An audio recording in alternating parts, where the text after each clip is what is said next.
In today's video, we are going to be making a tier list of Thomas Sowell books.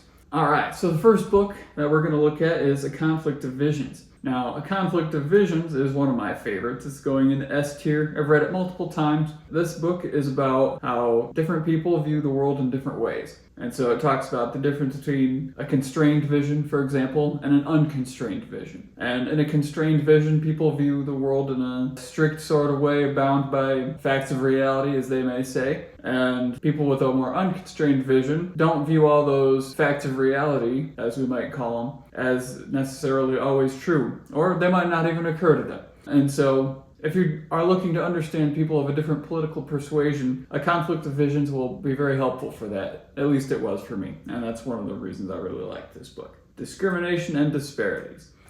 So this is a book that I believe I've only read once, but the lessons stuck from this book. And the idea is that there's a common opinion in academia and among intellectuals that the reason that there are disparities among populations and their wealth or occupations is because there must be discrimination. Because what else could explain statistics that are so lopsided like that? And what Discrimination and Disparities talks about is how actually it's not a surprise that people like to live where others like them are, or that people like to work in the same occupation as their families, or that people in the same circumstances as one another go into the same occupational fields as one another, or that a certain group of people has a cultural ethic that differs from the culture around them that enables them to excel at certain fields and disciplines.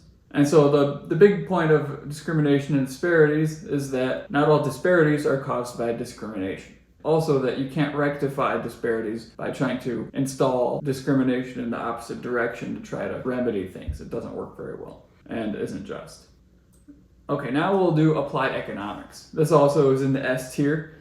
And one of the reasons that I really liked Applied Economics is it was a very funny book. The basic plot is there's an economic phenomenon, an economic law, and then there are politicians who are ignorant of this economic law, and so they have a goal. And so maybe their goal is to alleviate poverty.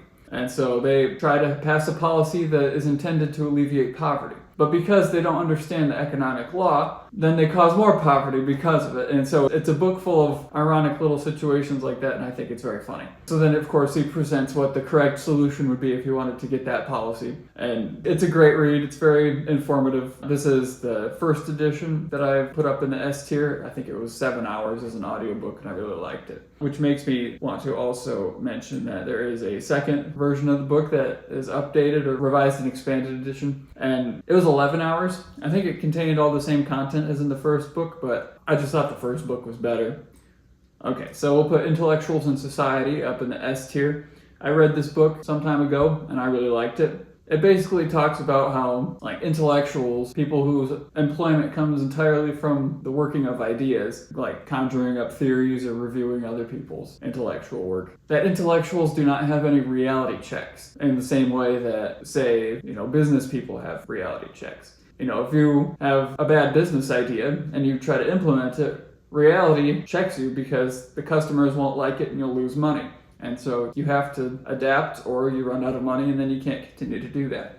But if you're in academia and you have a bad idea, then you can have that bad idea and you can keep promoting that bad idea even if it fails over and over again. For instance, I think of price controls in the system known as communism in Soviet Russia and the USSR and even in the United States of America. The system of price controls, they say, we'll have a maximum price or we'll have a minimum price. And the result of the maximum and minimum prices is shortages or surpluses. And anyway, supply can't meet demand because you force a minimum price to hinder that functioning properly.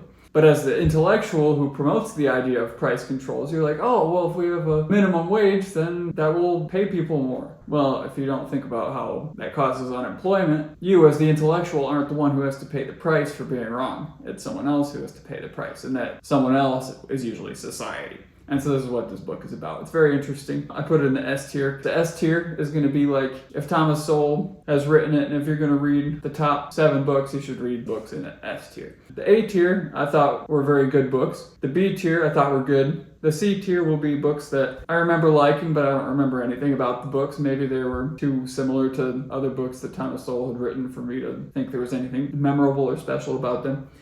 D is books that I didn't really enjoy, and so I put them in the lowest category available. And not read are books I haven't read. So Race and Economics, this is a book that I haven't read, and we've got the Thomas Sowell essays.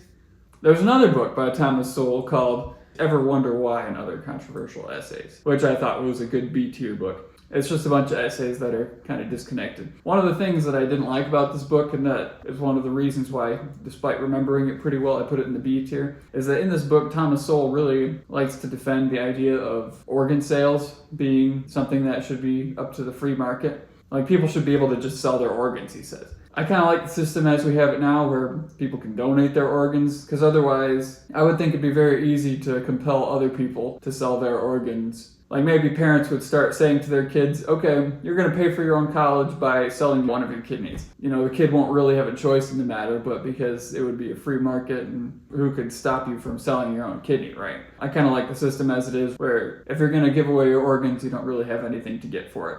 And I know this causes an organ shortage, but maybe people just need to take better care of their organs in the first place. That's kind of my take on it. So this book, Knowledge and Decisions by Thomas Sowell, takes its direction from an essay by Friedrich A. Hayek. That essay is about how knowledge in economics plays an important role in prices. And so prices are a reflection of supply and demand, and are able to coordinate each person in their isolated part of the economy saying, I have this and I'm willing to sell it for this. And so all of that knowledge is decentralized. Individuals determine that. And it's not determined by, for instance, someone in charge of an economic board over the whole country who says every person's going to sell this much at this price. Because how is that person going to know what quantity and what price to price everything at? And so that was one of the difficulties in the Soviet Union throughout the 20th century. And that's why they had plenty of shortages and things, is that instead of relying on the decentralized information of supply and demand, they relied on the centralized authority of their political system. And it didn't work out very well. Black Rednecks and White Liberals. Now, this was my first introduction to Thomas Sowell. When I first read this book, I didn't read it for the title. I actually found a YouTube video that was just chapter 3 of this book, and it was the real history of slavery. How the United Kingdom and the United States were the first countries to abolish slavery. And they didn't just abolish it in their own country. They had a very strong political movement going to other countries and forcing them to stop selling slaves. They would hold up slave ships of other countries, and like they would arrest the leaders, or they would set the prisoners free, or they would apply pressure in all these sorts of ways, so that countries that had no interest in abandoning slavery, such as African countries, Arab countries, Eastern countries, that these countries all had to relent and pull slavery back into hiding, or reduce, or in some cases eliminate slavery where they were able to. And so it was just a very interesting history of slavery.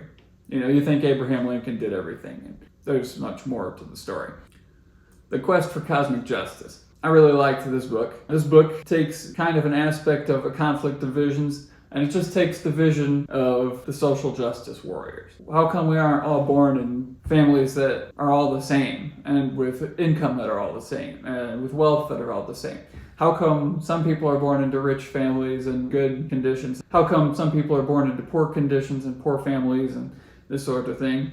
So the quest for cosmic justice is sort of a Don Quixote sort of a thing, where it shows these people who are trying to right the wrongs of nature, so to speak, by trying to make the rich poorer and the poor artificially richer than they could earn themselves to. And it just shows how this falls apart, and the injustice of it. Anyway, I thought it was an entertaining book and a good explanation of the social justice warrior sort of movement.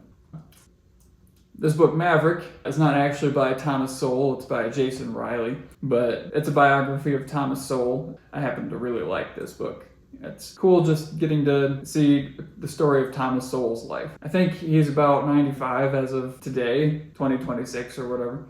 I think he served in the military. He studied economics under Friedrich Hayek and Milton Friedman. And while he was under all of those famous Chicago school economists, he was a Marxist. He was a Marxist all through all his schooling, and it wasn't until he got a job working for the Federal Reserve counting statistics for sugar plantations or something after hurricanes that he discovered through the data that where there were high minimum wages, there was high unemployment, and where there were low minimum wages, there was low unemployment.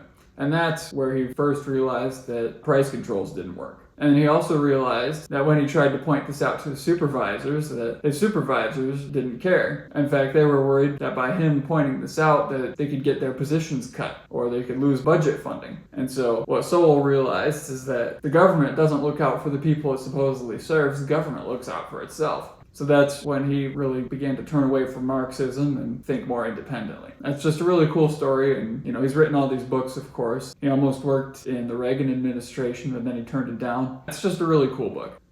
Here's another book, Basic Economics by Thomas Sowell. I've actually read this book twice. One of the things in Basic Economics that sticks out more than all of Thomas Sowell's other books is that in Basic Economics, he really talks about scarcity a lot. This isn't something that he touches so heavily on in his other books. And it's like the primary focus on which he builds the entire book and which he inserts in like every topic. That's just my takeaway. You'll know what I mean if you read it. I thought it was a good book.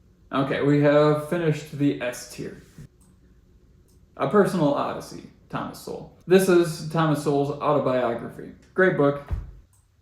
The Vision of the Anointed. This kind of is covered if you read A Conflict of Visions and the Quest for Cosmic Justice, so that's why I've put it in A. I thought it was an excellent book, but if you've only got so much time, because time is scarce, and so you got to budget these sorts of things, then, you don't need to read this book, because A Conflict of Visions and the Quest for Cosmic Justice should cover it. But in case you do want to read it, I can still review it a little bit. The Vision of the Anointed is more of an idea that some people think that they are superhuman, or that they are chosen to be smarter than everyone else. They think that the great masses of the population, the great unwashed, so to speak, they're too stupid to govern themselves. And they don't know what's good for them, and it's up to the anointed ones, the elite, intelligent people, to govern them and to rule them for them. And so the Vision of the Anointed is about the hubris of politicians and intellectuals. And so if you read it, it's more full of examples. So if you really like examples of people who are like this and things that they say, there's plenty to find in there. And so that's not included with the Quest for Cosmic Justice or A Conflict of Visions. So that's what the Vision of the Anointed is about. Conquests and cultures. This is about how when nations conquer other nations or when peoples conquer other peoples, it's not necessarily for the worse for the conquered peoples that they're conquered. There's a sentence in Latin, when Greece was conquered, she conquered Rome. When Rome conquered Greece, Rome was impressed with Greece, and so Rome adopted much of Greek culture, and they were impressed with their philosophy and their intellectual disciplines and their music and that sort of thing. And so the Romans really wanted to adopt the Greek culture. And so the Greeks really got to be part of a bigger empire with shared currencies, with shared laws, peace between themselves and Rome. And Greece and Rome are just a good example. And anyway, it's just an interesting book to see someone defend conquest, not from a moral perspective, but from a perspective of, is it really so bad to be a part of a bigger empire? All right, so then the housing boom and bust. This is talking about the financial crisis from 2007 to 2009. And this book was written in 2009 and revised in 2010. And the housing boom and bust is about analyzing how the housing boom and bust, the business cycle of 2007, 2008, 2009, collapsing like it did, wasn't the result of just free market forces. There were so many government factors at play. But if you read it, I enjoyed the book a lot. So there's this book, I'll put it in the B category, Charter Schools and Their Enemies by Thomas Sowell. The idea of this book is that charter schools excel public schools in pretty much every way, and so public schools advocate to not have charter schools. And so that's basically what that is. Wealth, poverty, and politics. I think it had a lot of statistics in it about wealth, brackets, like wealth brackets, like the people that are in the top 20% don't always stay in the top 20%, and the people that are in the bottom 20% don't always stay in the bottom 20%, and that it has to relate with the time of life, like when you're young, you're in the bottom 20%, and then as you get older, you rise through the ranks and that sort of thing. I thought that was a pretty interesting book. A Man of Letters. This book by Thomas Sowell is his letters to other people, and so you get to see a lot of his personal life. This is more of a biographical sort of thing about the man. If you find that interesting, like I did, it's pretty cool. Barbarians Inside the Gates. This is a book about how, the enemies of freedom, of capitalism, business, and this sort of thing, are the people in our institutions. The people that don't recognize how grateful they should be for the freedoms that they have or the rights that they have. So it's a kind of an expose sort of thing.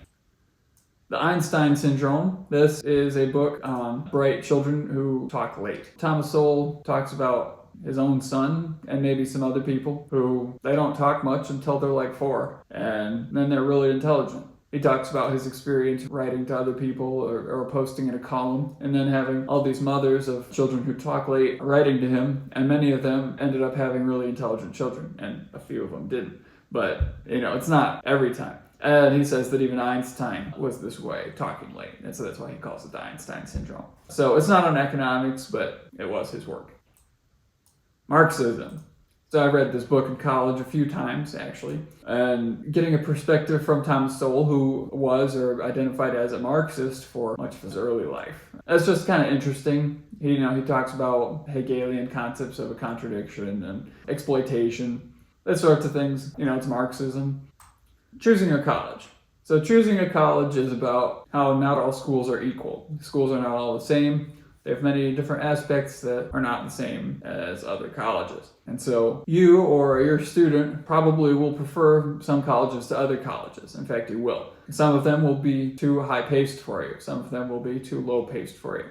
Some of them will have big party campus sort of things. Some of them will be very strict.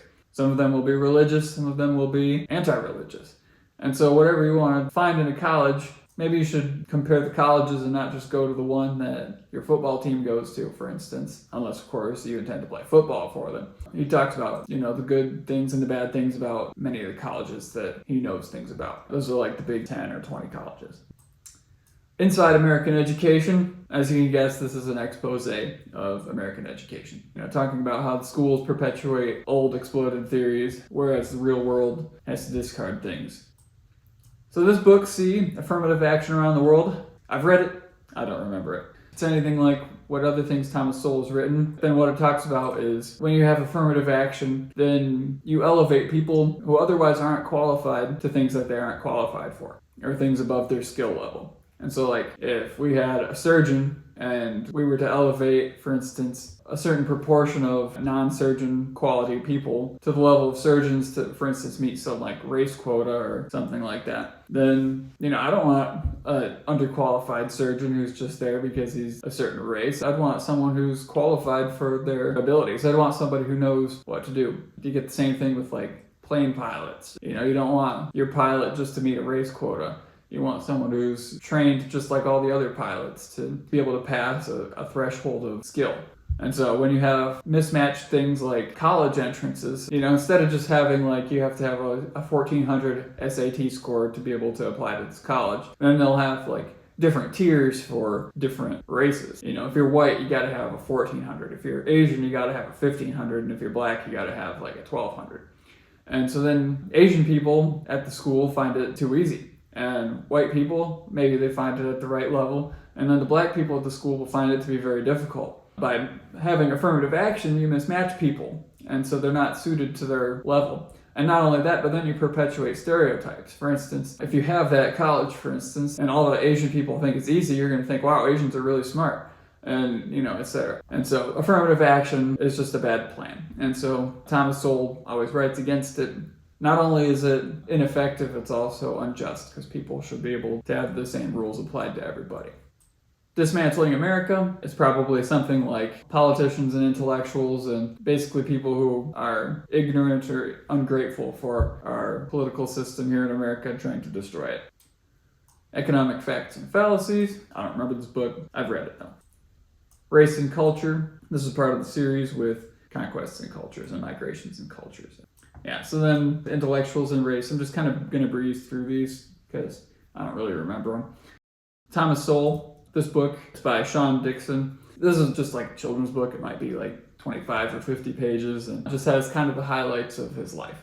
And yeah, it was a great book. I remember liking it. Late Talking Children. This is another sort of book like the Einstein Syndrome. I think this was an earlier version. Is Reality Optional? And Other Essays. Yeah, classic Sowell book. Ethnic America. This is one of Thomas Sowell's early books. I think it was about migration patterns to America.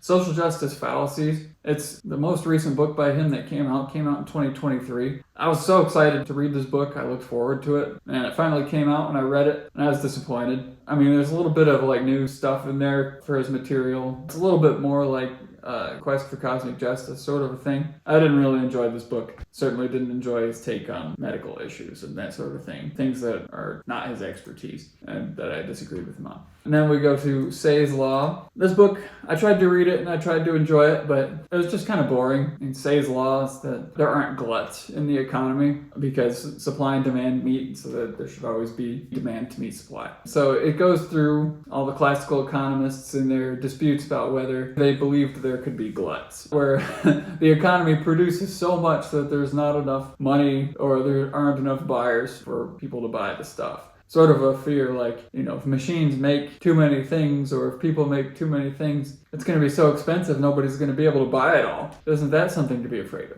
And, the answer is no. I believe in Say's Law. But the reason that the question of gluts comes up and the reason that so many people disputed Say's Law is that there would be gluts in the economy. There would be things like the 2007 housing crash where suddenly the market is flooded with houses. Like, where did all these houses come from? And everybody's had their houses go underwater and their businesses are underwater and they're fired and they don't have the money to buy all these houses. And so they'd say, look, there's a glut. But that's the result of business cycles. That's different than people just overproducing and then there not being enough money to buy it. And so anyway, that's kind of the whole history of that book. And it just seemed like the book was too long to sustain my interest. And so putting it in the D category. Thomas Sowell on classical economics. This was an uninteresting book to me, so I didn't finish it. He just goes through the classical economists like Adam Smith, David Ricardo, J.B. Say, and a bunch of other guys. Anyway, he goes through what their economic doctrines were, and they're kind of harebrained ideas because classical economics was missing like very important features and substituted for them incorrect features. Like instead of having a subjective theory of value, they had the labor theory of value. Adam Smith was the one to really roll that out, and then Ricardo took it, and he had like a theory of land rents, and that didn't make any sense. And then eventually you have Karl Marx, who builds his entire trilogy of Capital on the labor theory of value, and it's just all wrong. Anyway, so unless you're trying to really study classical economics for intellectual reasons, you're trying to read every book so you can make your own tier maker, you're trying to write a thesis, you're trying to write your own book on classical economics, sure, then you can read this book. But at that point, you might as well just read the classical economists themselves. Adam Smith is pretty interesting. The other guys have their following, so I'm sure they're probably interesting in some respect too. But yeah, okay, now to go through the other books that I haven't read. Yeah, I haven't read Race and Economics. I haven't read the Thomas Sowell essays. I haven't read the Economics and Politics of Race. I haven't read the Pink and Brown People one. Preferential Policies, an International Perspective. This is probably similar to affirmative action around the world. Preferential Policies is probably about how showing favoritism, affirmative action, these sorts of things, and how they affect populations and are unjust.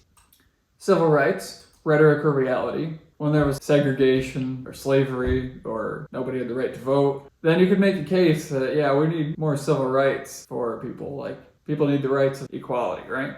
But then once you've achieved all that, what's there left? What are the civil rights leaders going to do at this point? Like, all they can do is campaign for special favors, and then they're just any other kind of lobbyist. And so, not that I've read it, but if it's anything like Thomas Sowell's other books, it's critical of that. Compassion versus Guilt and Other Essays. This reminds me of a quote that Thomas Sowell mentions, I think it's Adam Smith's, that forgiveness to the guilty is cruelty to the innocent, something like that. Something to the effect that if you let bad people go free, if you turn a blind eye to bad behavior, then the people that are harmed are the good people who are the victims. And so you multiply victims by not being strict with the guilty. So just a good case for justice. Education, Assumptions versus History. Probably another book that's critical of education, or at least, not the idea of education itself, but educational institutions as they exist with their political bias, or their many errors that they perpetuate and that sort of thing. Essays and Data on American Ethnic Groups. I've not read this book. Didn't expect to find it interesting. Also, it looked pretty old. The Thomas Sowell Reader. This is like a summary book. Trickle-down theory and tax cuts for the rich. This is a book on the idea that the reason capitalism works is that benefits trickle down to the poor, and that by having tax cuts for the rich, that trickles down to the poor. Anyway, I've heard Thomas Sowell talk about this in other books, that he can't find anybody who defends capitalism on the grounds that by helping the rich people get richer, it actually makes the poor people get richer. Anyway, this is just sort of probably a myth-busting sort of a book. Markets and Minorities, it's anything like his other books. It's just going to have statistical information. It's going to have myth-busting in it. And yeah. Judicial Activism Reconsidered. So this is talking about how judicial activists will try to legislate from the bench by, for instance, showing less of a punishment to criminal offenders, or they'll try to decide on legislation in creative ways, or try to interpret the Constitution in a loose fashion so that the outcome of the court case is the opposite of what the Constitution said is the legal way. And yeah. Migrations and Cultures. Did I read this book? Oh. Yeah, I'm supposed to put this in the A category. I think I read an audio version of this book, just sort of the whole people move to certain places. Like, it shouldn't be surprising that, people move together to places that they know. And so, at this point, we have finally finished the Thomas Sowell books tier list. And so we're going to save it. And there it is. Alright, thank you for watching this video. If you've made it this far, please leave a like and subscribe.